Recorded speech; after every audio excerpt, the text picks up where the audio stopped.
After being dispatched atop of the Ray Nephew Jamaica Premier League standings on Wednesday, Montego United returned a day later to reclaim the top spot following a 1-0 win over TVJ Gardens at the Edward Sports Complex on Thursday.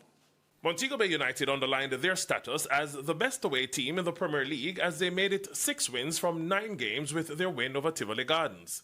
It was a vital win as well as it took them back to the summit after losing that spot to Racing United 24 hours earlier. Owain Gordon, who scored the lone goal of the game, which came in the 61st minute, was scoring in back-to-back games as he helped the former champions secure back-to-back wins. MBU are now on 35 points, 3 more than second-place Racing, while Tivoli are 6th on 22. We wanted to go back atop the table, and we know that in order to get there, we just have to make sure that we didn't lose, you know. So I'm happy that we got 3 points. Conditions were tough, but we did well enough to walk away with all 3 points. You know, at the end of the day, we shouldn't have lost this game, but it was just one lapse, in concentration and defense that resulted in they scoring that goal. Third place Portmore United ended a 5-game winless run with a 4-0 beating of Spanish Town Police at the Ferdinita Park. Spanish Town Police, who were suffering back-to-back defeats, held Portmore United at bay throughout the first half. But a minute in the second half, Clayton Peck breached their defense for the opener. And within another 4 minutes, he was at it again to put Portmore United 2-0 up. It was all downhill from there for Spanish Town Police, who conceded a third in the 78th minute when Marcus Reed scored. And minutes into stoppage time, Ronaldo Robinson added another goal for good sake as Portmore moved to 30 points.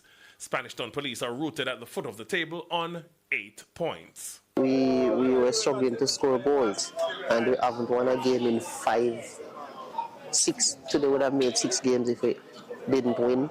And we came out in the second half and got 4 goals, so we have to be happy.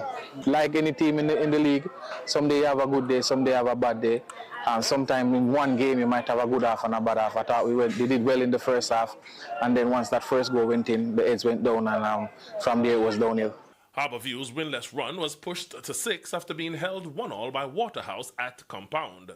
The Stars of the East went in front in the 53rd minute through Rohan Brown.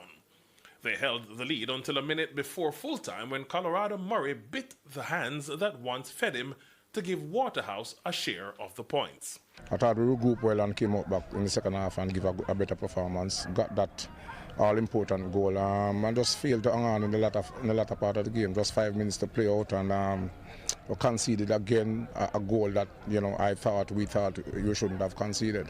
Harbourview are now above the relegation zone on goal difference over Treasure Beach with 15 points, while Waterhouse, who are winless in 4, have a point more. Garfield Jones reporting for TVJ Sports.